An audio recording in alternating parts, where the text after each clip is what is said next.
The amount of photos of this pumpkin I have taken over the past couple of weeks is just absurd. Hi everybody, today's video is all about these two cameras. I've got the X-Pro3 and the X100V. Both of these are from Fujifilm. They're APS-C cameras. If you're a Fuji fan, you probably know a lot about both of these cameras. If you're not a Fuji fan, you probably have seen this camera. It's really popular. YouTube is a dangerous place, and I say that meaning it is a black hole of gear reviews. And at some point, the algorithm is basically one massive advertisement for every piece of camera gear out there, everything you don't need. There are just so many videos about the X100V on YouTube, and I've seen so many of them. And finally, I was at a point where I had seen my 100th X100 video, and I was like, okay, I need to try this thing.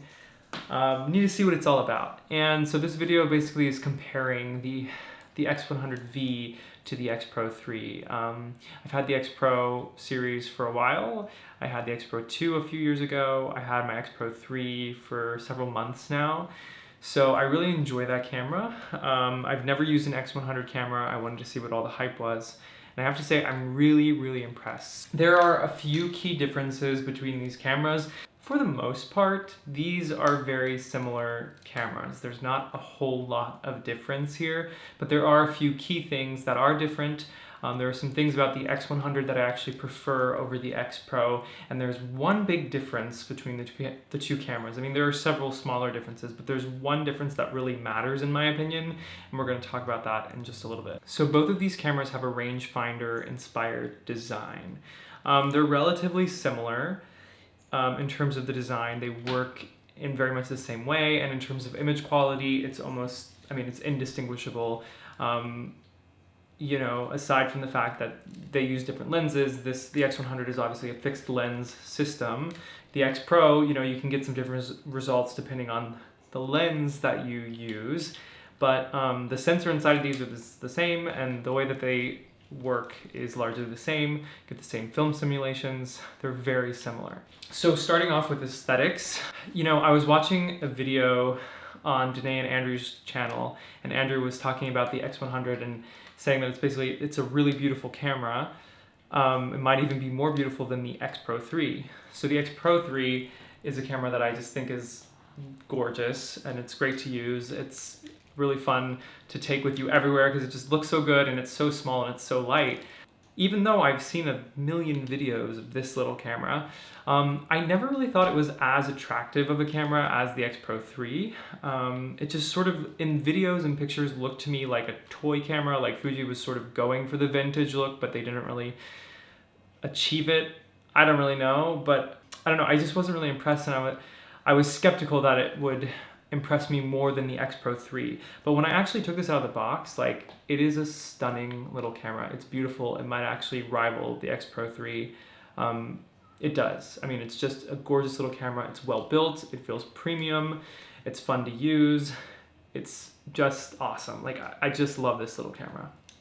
One other difference between these two cameras that I didn't really understand until having the X100 in person is the size.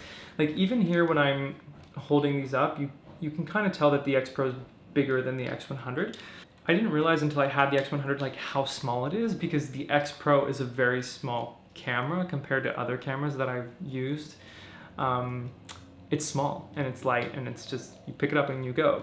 Same with the lenses, they're so small, it's amazing. But then you get the X100V and it's oh my god, this is so small. It makes the X-Pro look big, it's crazy. And I didn't really get that from any of the videos, but once I got it in person, I was just wow, this is a really small camera, and I love that about it. It's one of its really main features. So a few of the main differences. This camera has a leaf shutter, which means the shutter's in the lens, so the shutter is absolutely silent and really fast, and I love that. Just taking pictures with this is such a joy. Listen. Did you hear anything?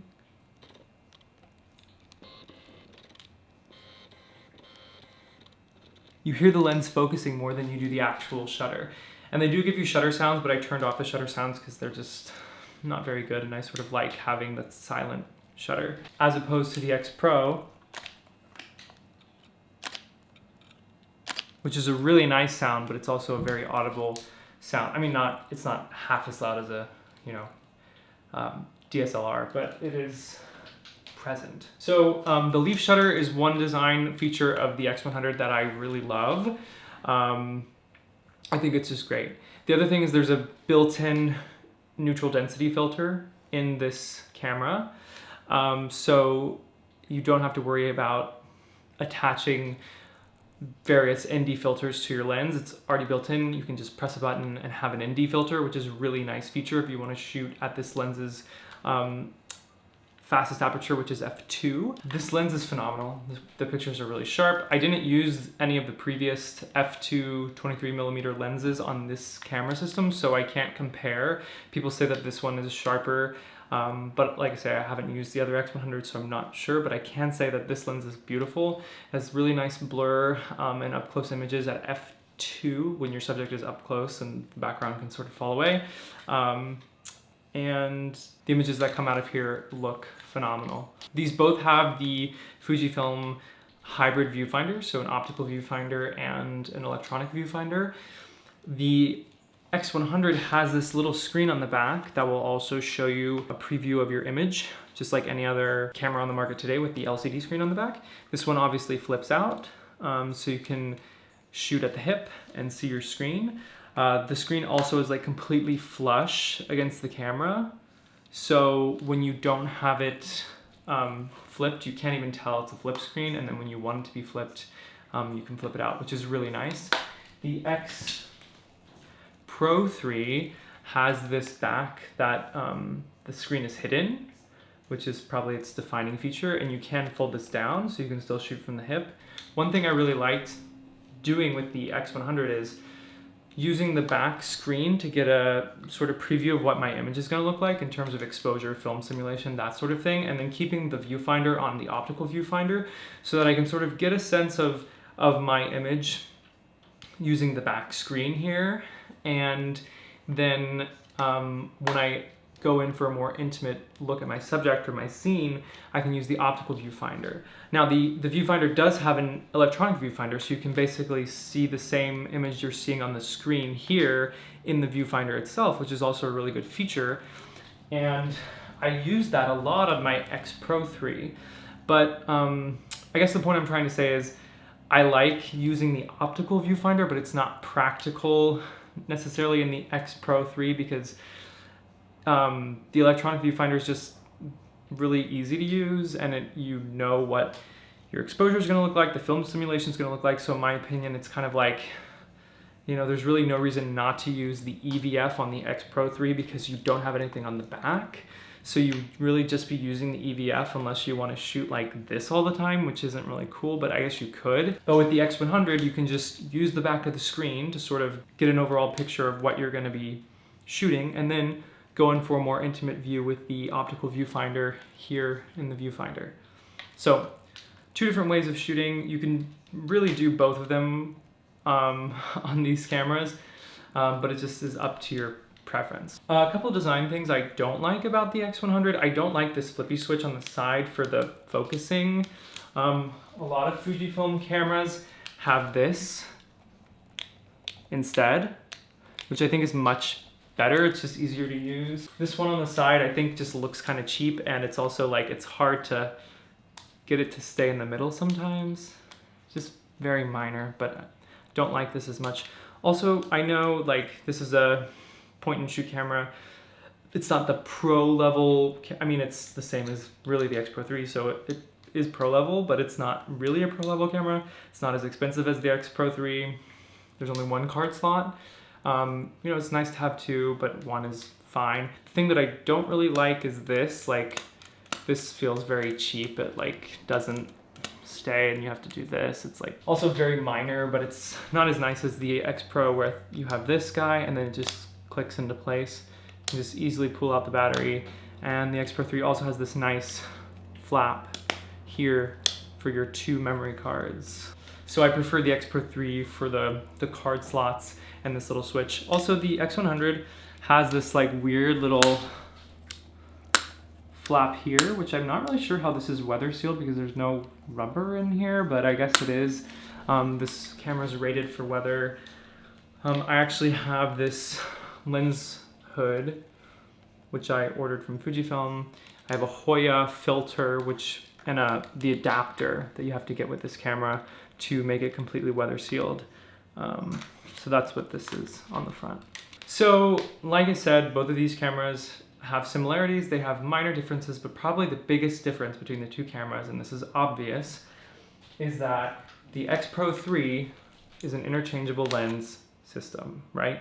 So the X-Pro3 has the option to use Fuji's lineup of XF lenses. Now, is that an advantage? Is the X100's fixed 23mm, 35mm equivalent on a full frame the fixed lens? Is this a disadvantage? I think it depends on how you're shooting. This is a great little camera. I would use this camera for personal work, for travel work.